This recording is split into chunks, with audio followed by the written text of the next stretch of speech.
Yes, sir. Blue Wire Hustle proudly presents All Eyes on Cleveland on a Brown schedule release react show tonight. The Brown schedule is out in all its glory. We're going to give you some quick react and analysis here late night on All Eyes on Cleveland. And we have some very special guests with us tonight. First and foremost, we have, well, let me, Mikey, get rid of that for me. There we go. Jeff Risdon, managing editor of the Lions Wire. He's with the Browns Wire and Real GM as well. And proud to bring on the show as well the brand new managing editor of the Browns Wire at USA Today Sports Media Group, Jared Mueller. How we doing, Jared? Oh, I'm doing good. It's good to be a part of the team. Good to be on tonight and getting rolling with this new role and getting together with this team. That's going to be awesome. I'll be with Josh later this week, so we're just going to get rolling into this. We're throwing you right into the wolves, baby. Yeah, Absolutely. I mean, I'm a counselor by trade, so coming on and talking, it's kind of what I do. Yeah, there we go. Congratulations to you on the job, the position. We're all Yes. excited for you. Jeff, congratulations to you for some much needed time off, my man. Yes, A little it bit, was. right? It was. I'm very grateful to cede the managing editor role to Jared. Jared and I have been friends for a long time. We are from the exact same place. We're both natives of Sandusky, Ohio, Erie County forever for life, baby. And it's something that I'm very happy to cover the Lions. Still, I am still covering the Browns. As you can see, if you go to Browns Wire tonight, I've put up 6 things since 8:00, and that's not going away. But I will have a lot more help and a lot more freedom to do more things with my kids, which is very important to me now. In fact, we're running late tonight because I had to take my son to basketball practice, and it was a different gym than I'm used to, and it took longer to get home than I did. So that's my bad. Sorry, folks, but we're all good now. Let's Not a talk Brown worry. schedule. Yeah, absolutely. Let's get to it. The schedule is out. Let's bring up some graphics here. Here we are. Oh, sorry, that's the show graphic. The schedule in all its glory here as we take a look. And first, I like the graphic. First off, I like that. That's sweet. I like Well, that. thank you. We do what we can here at All Eyes on Cleveland. Mikey does what he can. So we've got the schedule here with us. Let's take a look, gentlemen. I think it's very important for the Cleveland Browns 2021 to get off to a fast start. And even more importantly than just a fast start at home. We're talking about full stadiums for the first time. We're talking about fans that are starving for this winning. We saw it all on TV, but nobody could really be there, or not in full effect to the real way. People have invested so much money in this team, years and years of suffering. They're finally winning. We can finally pack the house and let everybody enjoy it here. I really want to see them get off to a fast start. I think that could really snowball momentum-wise for this team in this city. Guys, talk about week 1 for me. Jared, your thoughts on, they tee us up, Kansas City, 4:25 game. I'm sure that'll be Nance and Romo on CBS, right? The primary game that afternoon, 4:25. I mean, that's the game of the week for CBS right there. Absolutely. And you're going to learn that I'm a pretty optimistic guy in general. And so in a lot of ways, I think this is a no-lose situation for the Browns, even if they get blown out. And I know that sounds extreme, but the reality is they win that game. Momentum is just on their side or they're rolling. They lose that game, and it's kind of a little kick in the teeth, kind of brings them back down to earth, make sure they stay focused. In a lot of ways, I'm just excited to see what happens in that game. But I don't think the result really is going to matter because I think either way, they're going to be able to use that as kind of either start the roll or to really make sure that they didn't buy into the hype if they get blown out or lose a close game, whatever it is. I just think there is a no-lose situation there because everyone expects the Chiefs to win. Andy Reid's record in week 1 is like 14-8, I believe, or some kind of crazy number where he wins a lot of week 1s. They'll be breaking in a new offensive line. The Browns will be breaking in an entire new defense. So I think there's a lot of new that's going to be going on there. But I just think no matter what happens, the Browns can use that to their advantage. Either it's a statement game about where they are, that they beat the Chiefs, or it's real close, last-second field goal, or it's a game for them to remind them that they have a long way to go and they can't just assume they're going to win because they're so talented. So for me, it's a no-lose situation. Yeah, I mean, I like it because I think it takes exactly what they left off, and I'm gonna get your opinion here, Jeff. I actually like the game because it felt like a rivalry versus Kansas City in that playoff game. I mean, that was like as intense as it gets for the Browns, right? And it's like they take that and we go right back to it this year, and the Browns are more equipped to face the Chiefs than they ever have been with the defense and the secondary additions. So I think we take the Browns and what they've done to their team is improve it. Kansas City is Kansas City. They really are the same team, right? So I think it gives the Browns a chance to get right back and show who they are right away early in the season. I think that with Stefanski, talking about the changes that he needs to make in the offseason and the pivots and the evolution of what they are going to be as far as an offense, I think he'll have this team ready to go and compete at a high level early. Jeff, what do you think about this first game? 425, big time window against the Chiefs, man. AFC heavyweights right away. Yeah, I like the fact that the Browns are considered a marquee opponent and draw a national game like that. It will be the national marquee game for the late afternoon window. The 25 start gives that away. The other games that are 4:05 starts, not so much. So yeah, this is a chance. I'm kind of with Jared in that I wouldn't mind. Well, I want them to win, obviously, but I don't think that a loss is the worst thing for them there, because I do think that it would present the opportunity, like, okay, let's chill a little bit, because I'm telling you right now, I'm fired up about this team. I know y'all are fired up. I know the fans are fired up about this team and how much potential they have. I think a dose of reality early is better than a cold dose of reality late. And if the Chiefs come out and they play, look, they're the Chiefs. They're the defending AFC champs 2 times in a row. They're a dang good football team. Patrick Mahomes is an MVP candidate every time he's on the field. There is no shame in losing to them, but God, it would be great if they won that game. The only thing I would worry about is if the Browns go into Kansas City and win that game, all of a sudden they're 1 or 2 in every NFL power poll. Doesn't matter who it is. And we do them with the wires every week. We will be talking about the Browns as the team to beat potentially in the AFC at that point. And I don't know if they're ready for that yet. I hope they are, and it would be a nice problem to see them resolve. But again, I'm kind of with Jared on this. I don't see a way.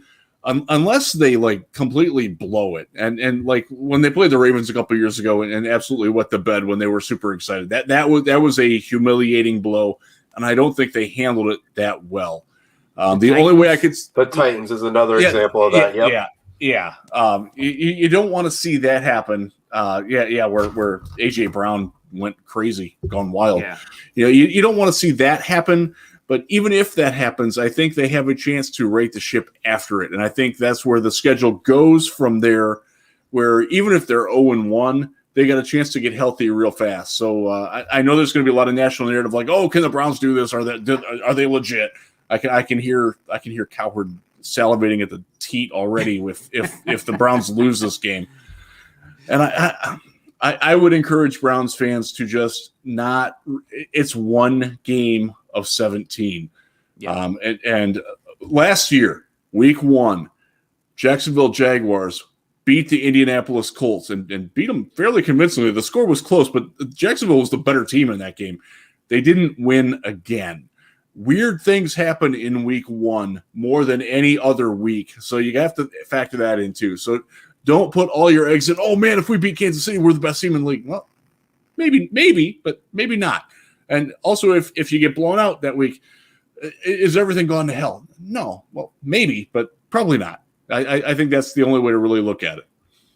Nothing is a sure thing on the schedule as far as wins and losses, but one thing it is a sure thing is that people will overreact to the outcome of that game no matter what. So that's important to remember, I think, as we look at week 1. Guys, as far as a fast start goes, let's look at after that. They get 2 home games back to back. Houston, we don't know what they're going to be. Deshaun Watson, question mark. I doubt he'll be there. At least it looks that way. Chicago Bears, Justin Fields maybe, week 3 at Minnesota, and then kind of they go at the Chargers, 4 o'clock, back home for 2 more, including a Thursday night against the Broncos.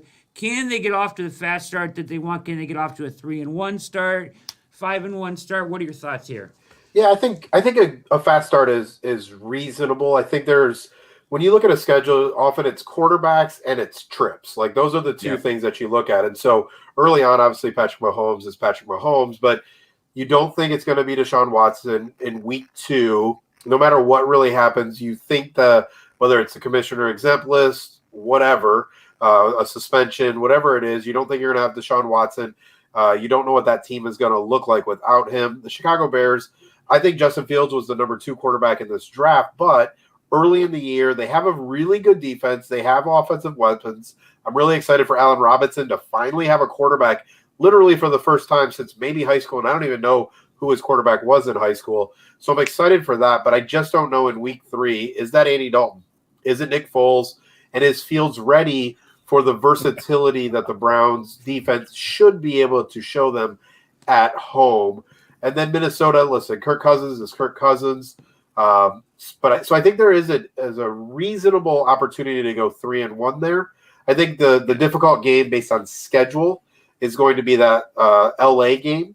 I'm really intrigued to see if the Browns maybe decide to go from Minnesota out to LA so that they kind of are already out there for that week for their lone kind of cross-country trip. Some teams do that. Not a lot of teams do, but that will be really interesting. And then they have to come home for Arizona, which I think is just going to be difficult to be on the road 2 straight weeks, including your cross-country trip, and then to play a young, exciting Kyler Murray, Cliff Kingsbury. I don't think that team is that good, but they are good enough to upset the Browns after they come back from LA. So when I look at that schedule, I think you're looking at 4-2. I just think that's realistic, whether it's the LA game or the Cardinals game as that second loss to go along with the Chiefs. But I think they're going to probably pull out 4 of those games and start off 4-2. Jeff, thoughts on the start? Can the Browns get off to a fast start? Can they go 4-2? They can go 6-0. Honestly, they could. Yeah. I wouldn't expect that, but it wouldn't surprise me either if they went 6-0. I don't see them losing to Houston or Chicago. I think that the way Stefanski prepares this team, they're not going to have an issue with that. So, we're looking at 2-0 or 3-1 there, or 3-1. So the Chargers game is tough. They're a tough team to read. I'm not sure that Justin Herbert he was phenomenal last year. I want to see him do it again. They have a new coaching staff that they're one of those mystery teams. Actually, they get 2 mystery teams in a row for me there. I don't have a great feel for how good Arizona is yet either. They've got a lot of moving parts. They've got a lot of very high-end people on their roster, DeAndre Hopkins specifically. They also have really, really bad depth at a lot of spots. And, you're looking at that point in the season, has somebody gotten hurt? How does J.J. Watt fit in? That type of thing. So it's an interesting late afternoon start in Cleveland.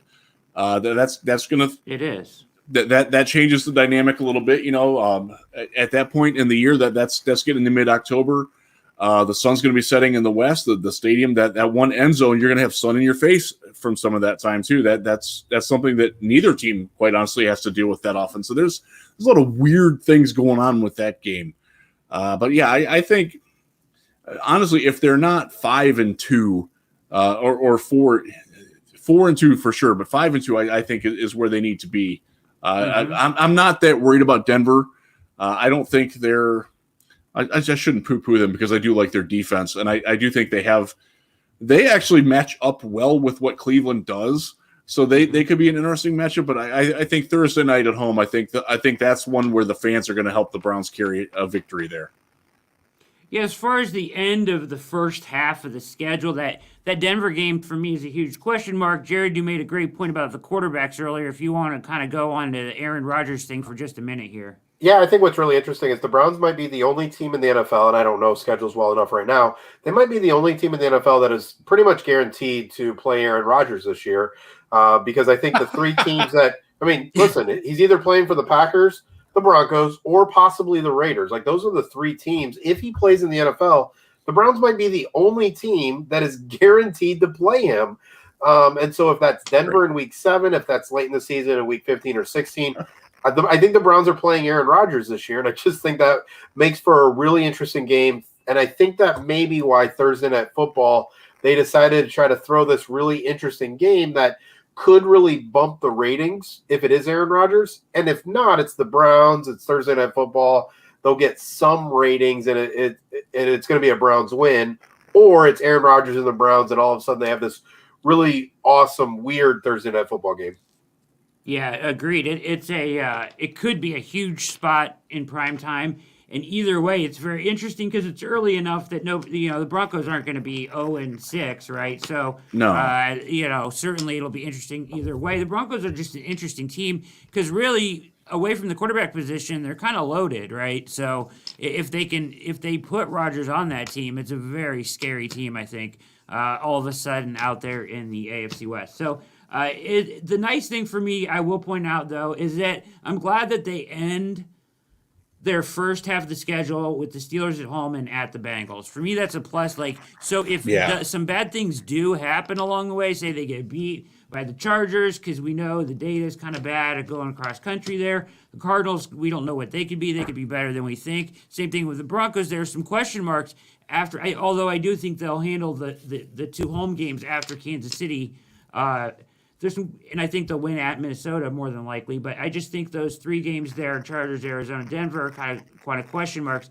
But ending with the Steelers at home at a 1 o'clock game, the Bengals on the road at a 1 o'clock game is a nice little comfort zone at the end of the first half of the schedule to kind of boost them maybe to where that even if they kind of struggle a little bit there.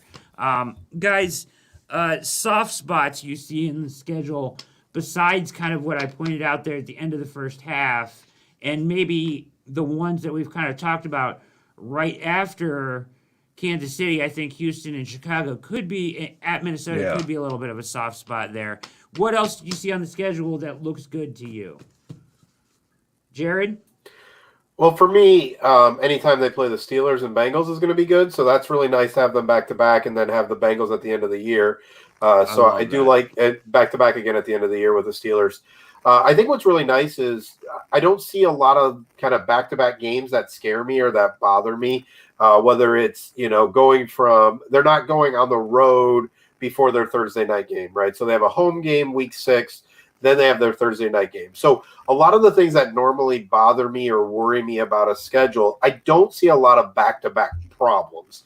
I see a lot of areas that could be worrisome like the Chargers and Cardinals, but I don't see a lot of times where – they're going from Monday Night Football into a difficult game Sunday at 1 o'clock, right? They go from Monday Night Football with the Steelers to the Bengals. Like, I'm not worried about that. So there's a lot of things about how the schedule is set up that could have been much more difficult in order. The one area of concern is a physical team like New England, a physical team like Detroit is going to be heading into that random 3 Ravens week thing that we're going to talk about here in a second. Just those 2 pretty physical games in a row going into that Baltimore stretch will be really interesting as well. You mentioned that is a difficult spot, Jared. Any other difficult spots you see that really jump out to you on the schedule? Wherever Aaron Rodgers is playing and whatever Patrick Mahomes is playing. I'm not overly complicated anymore in the NFL. Give me a quarterback and give me a coach. And the Browns have those. And I think the rest of the schedule just, it's about playing their game. It's about developing their talent. It's about seeing where the young guys are. And I just think the Browns should have a lot of confidence going into most of these games or all of these games. They're going to lose some, but a lot of it is now the Browns are good. They have a quarterback. They have a head coach. They have playmakers on both sides of the ball. I think then I don't look at the schedule the same way anymore. Whereas before it used to be, oh my goodness, where can they steal a win and where can they not get blown out and, all of those kind of things. So I just think it's a little bit different than, the last 12 years that I've been doing this and my entire life being a fan of the team. Jeff Risdon, soft spots and difficult spots in the schedule that jump out to you, sir? All right, so there is a stretch, and we'll talk about the Ravens being sandwiched there. Yeah. But I also worry. The Raiders are always a tough game. Last year was the weird weather where the kicking was just insane.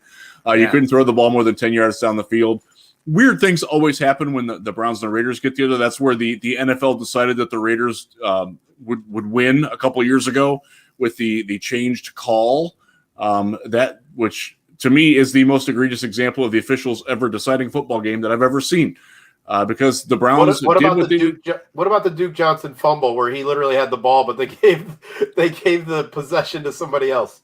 That was Washington, wasn't it? Yeah, I think it was. Yeah, I don't know, sir. All the things blur together between that and me covering the Lions and them getting screwed by the Packers every flipping year. That's another story. I worry, and maybe this is me being irrational, but I worry a little bit about New England. A trip to New England, like Arizona, I don't have a great feel for how good the Patriots are going to be, but I know that they have a very good coach. I know that they're going to be better than they were last year with all the guys that they had opt out. They can't be worse. And that to me is a statement. That's honestly a statement game for me because you're coming out of an AFC North where you play the Steelers at home and then you play the Bengals.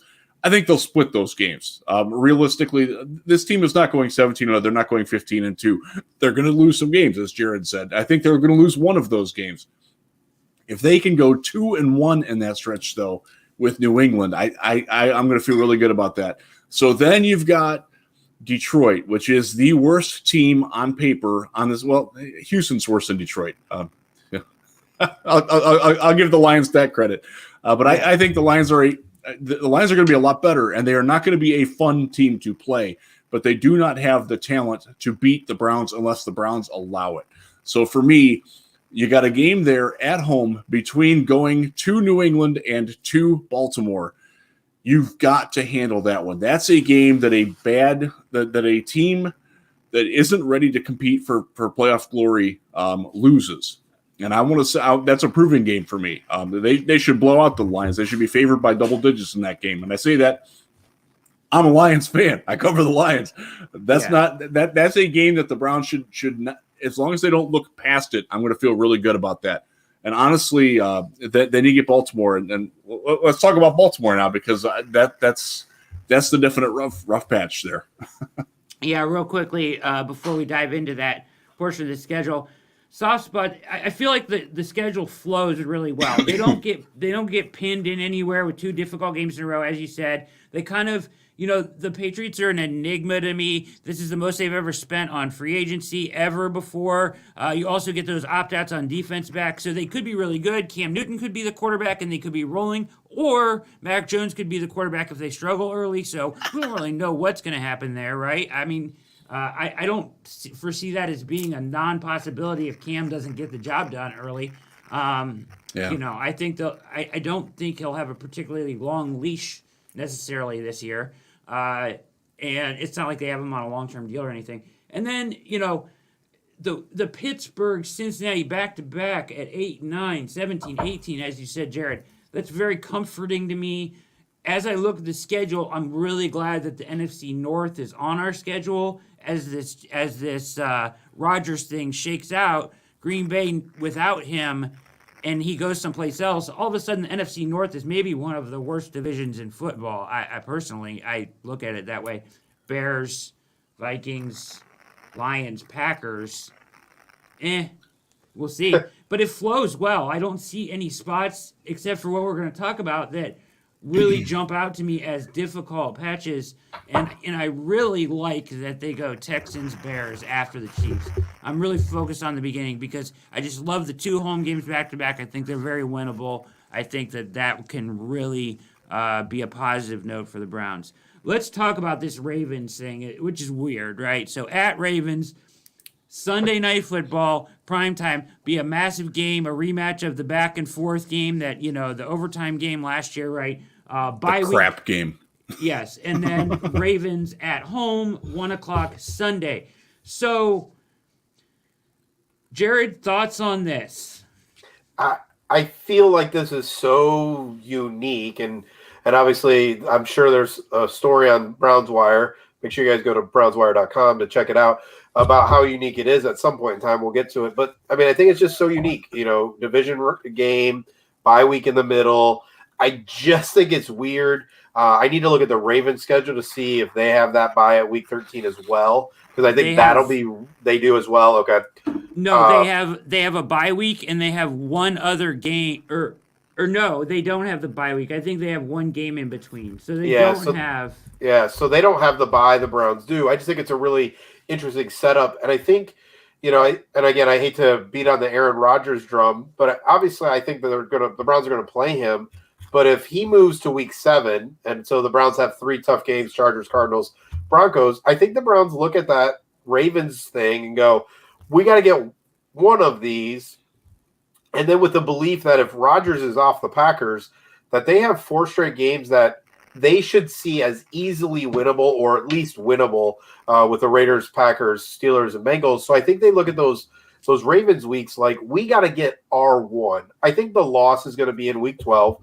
I think with Patriots and Lions physically back-to-back, it leads to that difficult loss, the bye week to get right, and then some kind of creativity and explosiveness that just kind of leads them on a roll. And I would not be shocked to see 5 straight wins for the Browns ending this season if Aaron Rodgers is not on the Packers for week 16.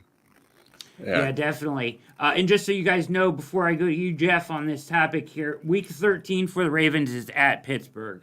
At Pittsburgh, between playing Cleveland twice. That sucks for them. It does. Because I don't think Pittsburgh – I said it before. I think Cincinnati is better than Pittsburgh this year. I think Pittsburgh is a last-place team. But Pittsburgh, Baltimore – You can actually throw the schedules out and the records out, because that is going to be a war. And I like the idea of the Browns getting the Ravens coming on the road at Pittsburgh. Then they go to Cleveland for a Sunday early date. I'm with you. The Week 12 game, if they lose that one, I'm okay with that. It's a primetime game. It's in Baltimore. If it comes down to kicking, I'm taking Justin Tucker over Cody Parkey or Chase McLaughlin or whoever the hell they claim between now and then that makes another kicker. So I'm not concerned if they lose that game, but if they lose both games to Baltimore, so it's funny today. A source sent me a leaked schedule from the Browns at about 2:00 this afternoon, and I'm like, I know this isn't right because they're playing the Ravens back to back with a bye week in between. And he swore to me, he's like, dude, I'm looking right at it. That's what it is. I'm like, I'll believe it when I see it. And sure enough, exactly the same thing happened to me. I was like, this isn't right. Now mine it was written in red pen and all that kind of stuff. But I was like, no, I don't believe you because exactly of this little stretch. Yeah. But it is it. And so, the Raiders do worry me because funky things happen with the Raiders. That's just the way it is. But I'm not all that concerned about the Packers. Even if they have Rodgers, I mean, obviously he's great. He's going to the Hall of Fame. He's a legit MVP candidate. They have gone 13-3 2 years in a row, gone to the NFC Championship game 2 years in a row. I'm not crazy about their weaponry and how it matches up. This is a game where I think what the Browns do well counters what Green Bay figures to not do well. Yeah. Well, if that makes sense. Did I say that right? Yeah, I think I said that right. And then to end the season, there's part of me that thinks that Cincinnati is going to be actually pretty good this year, and I don't know why. Maybe I need to kill that with alcohol or something because it's probably not right. But I think week 18. The Bengals could be playing to get into the playoffs or at least make a statement where they're close to it. And I can see the Browns resting that week. Like they're 12-4 at that point, and they don't have to play their regulars. So I can see them dropping that game in that manner, especially if it's important to Cincinnati. Now, if the Browns are playing to win those last 2 games, I don't think they're going to have a problem winning those last 2 games. Yeah.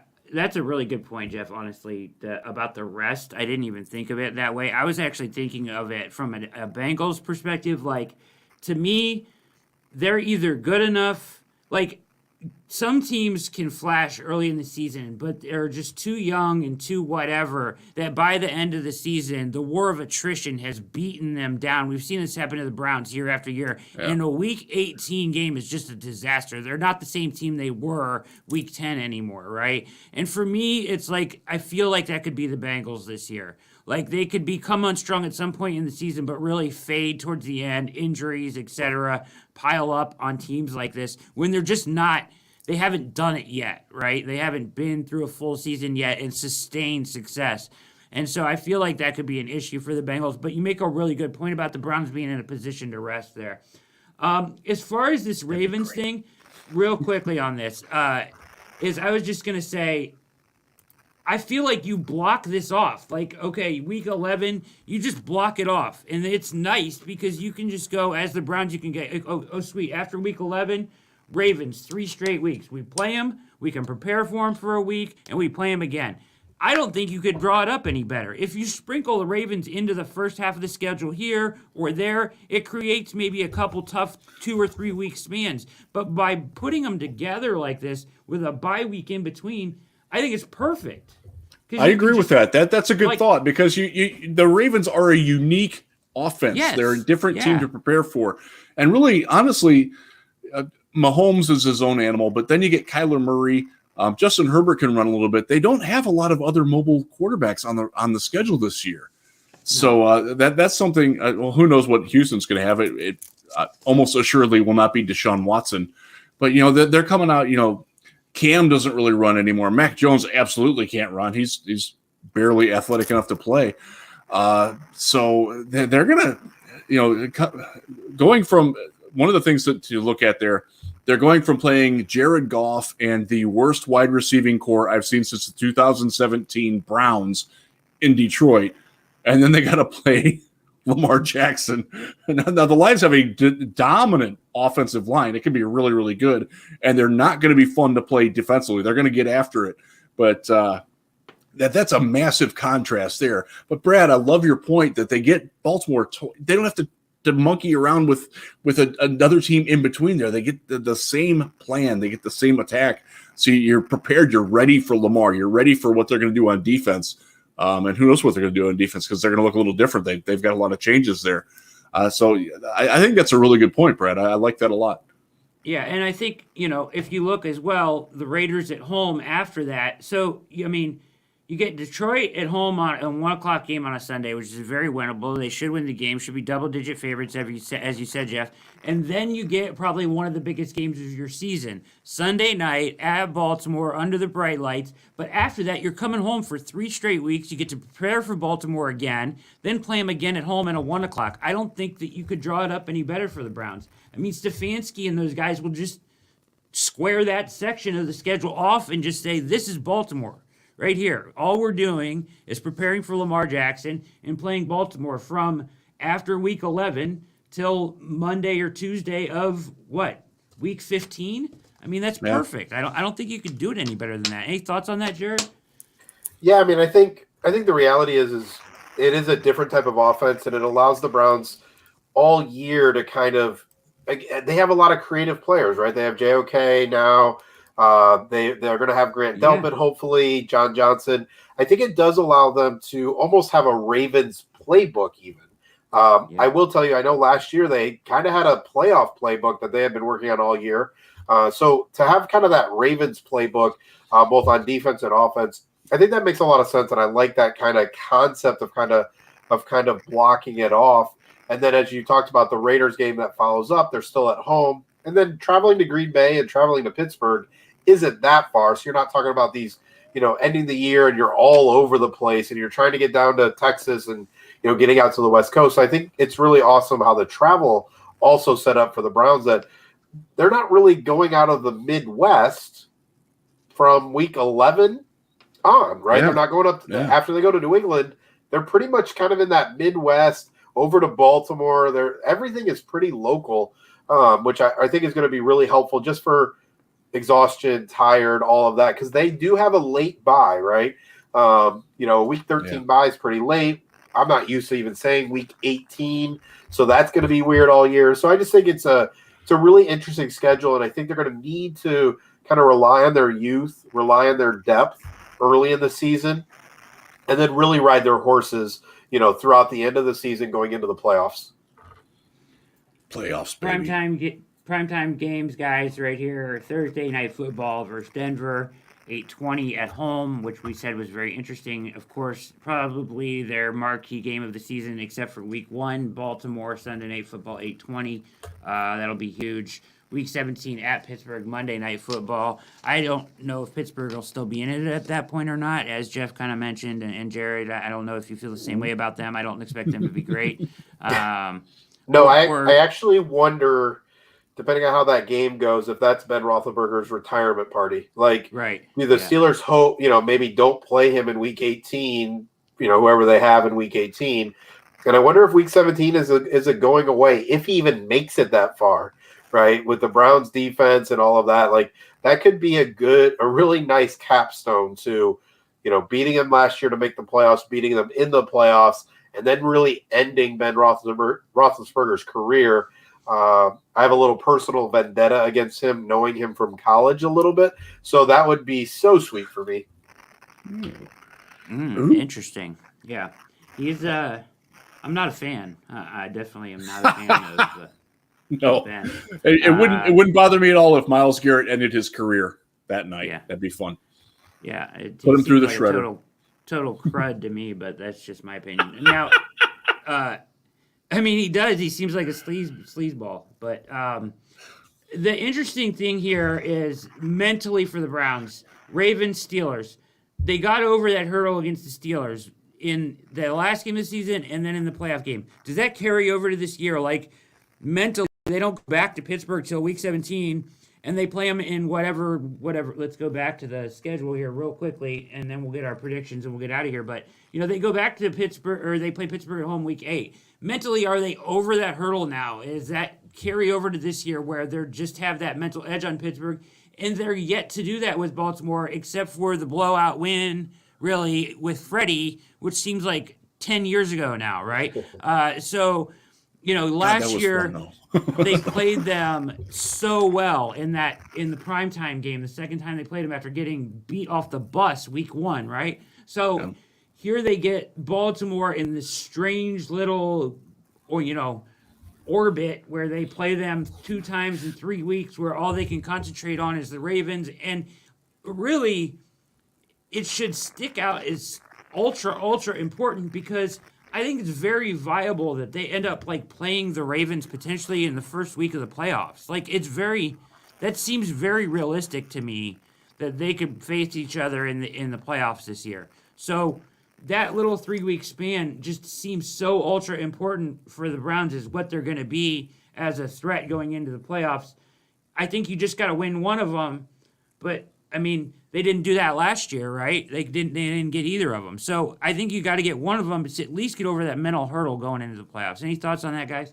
Yeah, as the mental health guy, I think the mindset of the Browns is going to be the most interesting thing this year. Like, Baker Mayfield has lived with a chip on his shoulder all his life. How is he as a front runner? How is he as the guy that is expected to do it? How is he on a team that is expected to do it? What does that do to Jarvis Landry, who literally has lived with a chip on his shoulder most of his career as well? Like, those are things that are really interesting to me. Do they overlook the Steelers now? Do they think they're past the Steelers? Do they see themselves on the Chiefs level? And what does that do when they play those other teams? Like, all of that is stuff we won't know, and we can kind of armchair psychologist it when the games happen. But you'll be able to tell a little bit about what their mindset is. Are they attacking? Or do they think they're going to cakewalk many of these teams and only maybe see the Ravens and Chiefs as real competition? I think that's really what's going to be interesting to me, because, yes, they put the Steelers to bed last year, but they're still a football team. They still have players who have been on that roster forever, right? Like, one of the things the Browns have never had is continuity, so that 5th-round pick in their 4th year can actually come in and start. Instead, they've always relied on the new 5th-round pick trying to start in their first year. The Steelers have that. The Ravens are trying to figure out what they're going to do. I love Rashad Bateman. Now, is Lamar Jackson going to use him very well? We'll see.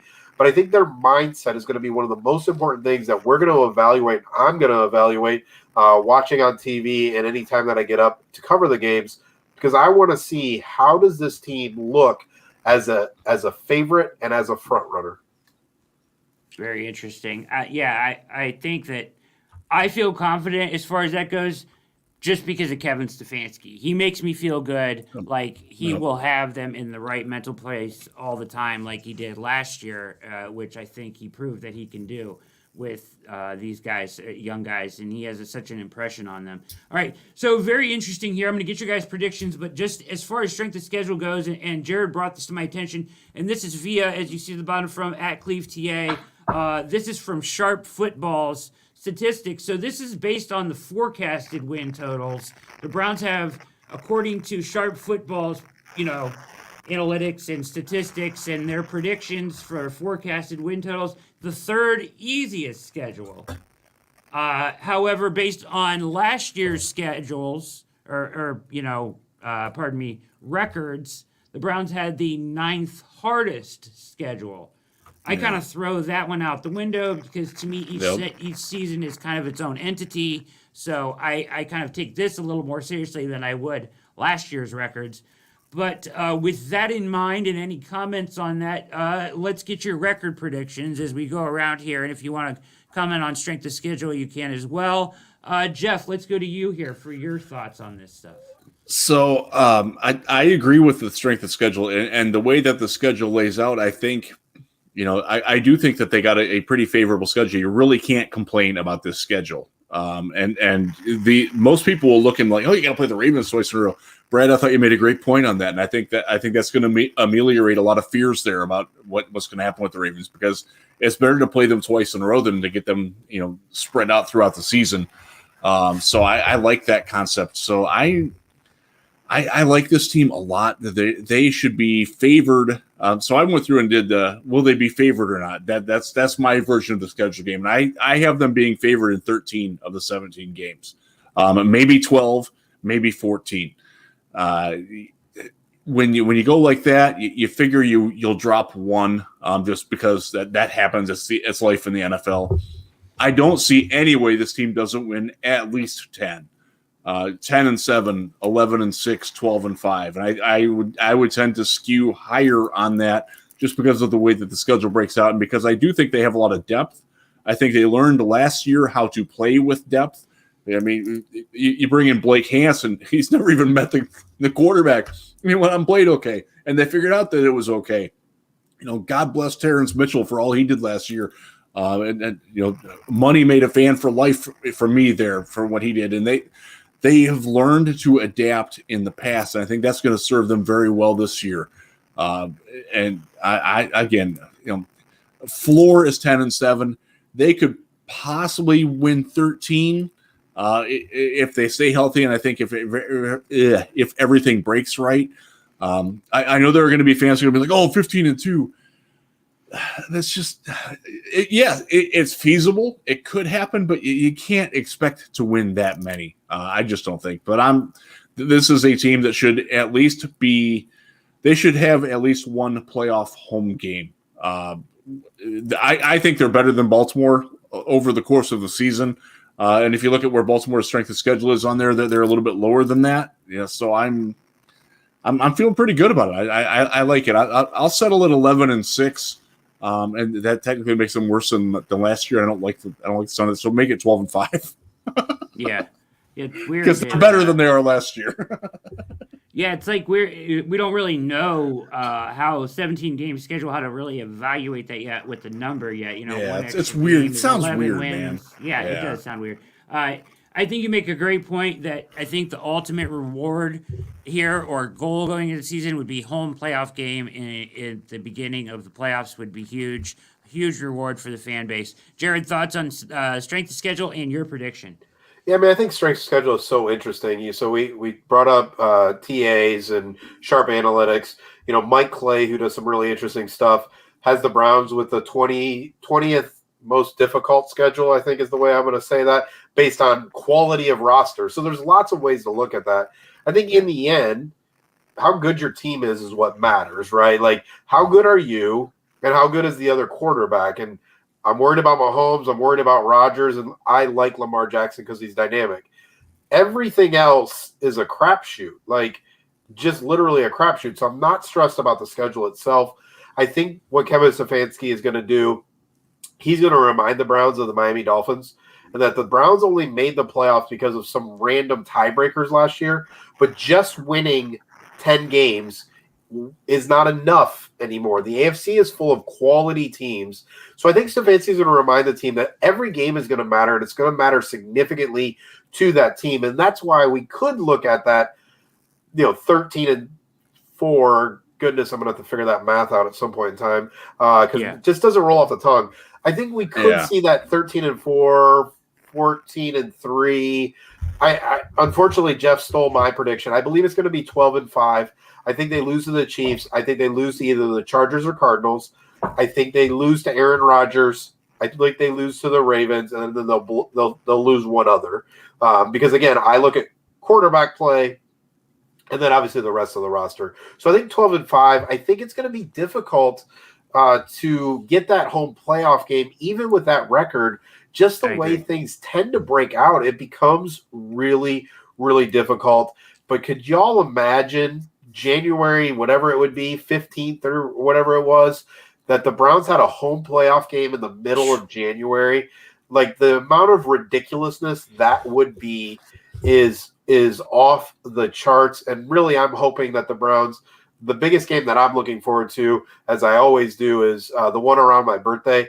And the day after my birthday, the Cleveland Browns will be facing off with the Pittsburgh Steelers at home. And odds are pretty strong that I'll be there one way or another. And I need them to put that 40 burger right on Ben Roethlisberger's head as they move on their way towards 12, 13, and 14 wins. Hell yes. I love that. All right. Mike, real quick thoughts here, and we'll get out of here. But on as far as strength of schedule, I find it very interesting. If you look down here, Steelers, Bengals, also on this side of the strength of schedule as more difficult. Baltimore. So obviously, Sharp Football has the Browns predicted to win a lot of games for me, because you also see every team in the NFC North down here as well. So that makes me think that Sharp Football has the Browns being very good this year. Just a thought on that. Common sense would tell you that. So as far as the record goes, I'm going to go 13-4. I actually think that they need 13-4. The AFC is loaded with really good teams, in my opinion. Teams that could win 11, 12 games. I don't think 11 games necessarily does it this year. I mean, we got the Dolphins to worry about, Buffalo. There's, Denver, who knows what they could be if they get Rodgers. There's just a lot of good teams out there that I think could win double-digit games, and 11 is scary to me. 12, I think, gets you in. 13, I think, wins you the division. I got the Browns winning the division at 13. So that's where I'm at with this. Any final thoughts before we get out of here, guys? We've gone over our thoughts here. Our guesstimated 30 minutes. We're just under 50 minutes. That's okay, though. Wait. That's not okay for old people like Jeff and I. Like, you gotta remember, we live in a different world of ages here. For me, I'm really excited to be a part of this Browns Wire team, and it's really exciting to be a part of a quality team. I covered the Cavs for their championship and their quality runs. It's going to be really fun to really focus on winning and how to win more and how to win better and how ready are you for the playoffs. Like, all of those things are exciting. The one thing that you will hear from me throughout the season is enjoy the freaking ride, y'all. Like, yeah, championship is what we all want, but enjoy these wins, enjoy these conversations about the playoffs, enjoy all of this, because we have dealt with crap for so long that you need to enjoy week 1, 2, 3, the hype, the buildup, all of that. Enjoy every single win. Hope it leads to playoffs and Super Bowl championships, but enjoy all of this, because it has been a long time coming. We all remember the Derek Anderson year because, it was nice to win some games finally. Enjoy all of this because it is fun, and sports are supposed to be fun. And hopefully it ends with the Super Bowl championship. but enjoy the ride. Totally agree. Final thoughts, Jeff? We'll get out of here. Amen. I think back, this team reminds me some of the Cavs teams of my youth that I loved, the Mark Price, Brad Daugherty years, where they were a really, really good team, but they also ran into some really good teams, and they never got over the hump. And I think in the NFL you have a because it's a one game best of all, I think you have a better shot of getting over that hump that way. But Jared's right, man. Enjoy this. I covered the Browns and the Lions. I covered the Texans for a while when they had Brock Osweiler there. I can't get away from that bastard. I'm ready to cover some wins. I'm ready to see fun football. This is a fun football team. They are not going to be perfect. There are going to be bumps in the road, but you're going to have to trust the process on it. Let's say for some freak of nature, they're 1-2. It's not time to fire Kevin Stefanski. It's not time to throw the baby out with the bathwater. They'll get better. This is a 17-game schedule. Don't live and die week by week, but definitely enjoy the process because this is a fun football team. This is a team that a lot of bandwagon fans are going to jump on. And you know what? Welcome them in. There's room. There's plenty of room for people. I know. Covering Detroit, there's a lot of Lions fans that are rooting for the Browns because they see similar paths there. There's a lot of people that are like Washington fans, Philadelphia fans, like, hey, you know what? We might not be that good. Actually, I think Washington's going to be really good, but Philadelphia, teams like that, they're like, okay, you know what? We're going to have an AFC team this year. Let's do the Browns, man. And that we're going to get those fans. Be good to them. Welcome them in. Let them know that, yeah, okay, you didn't go through the struggle, but we'll take the bandwagon because it's a fun place to be. No question. It should be an awesome year. Like, I have so much faith in this coaching staff. I love what they did in the offseason. As far as what they did to this defense, I just have so much confidence that, the offense is going to be so much fun to watch. And I just think this defense can really turn into something special with the pieces they've added, including this guy right here, as we'll hit him as we on our way out. A little shout out from Troy Hill. Sir, all eyes on Cleveland. We here. Yeah. From Troy on the show. All eyes on Cleveland. We hear. Yes.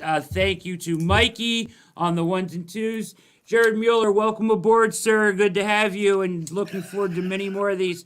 Jeff Risdon, you're the best as always. For Mikey on the 1s and 2s, my name is Brad Ward. This has been another episode of All Eyes on Cleveland. We are out.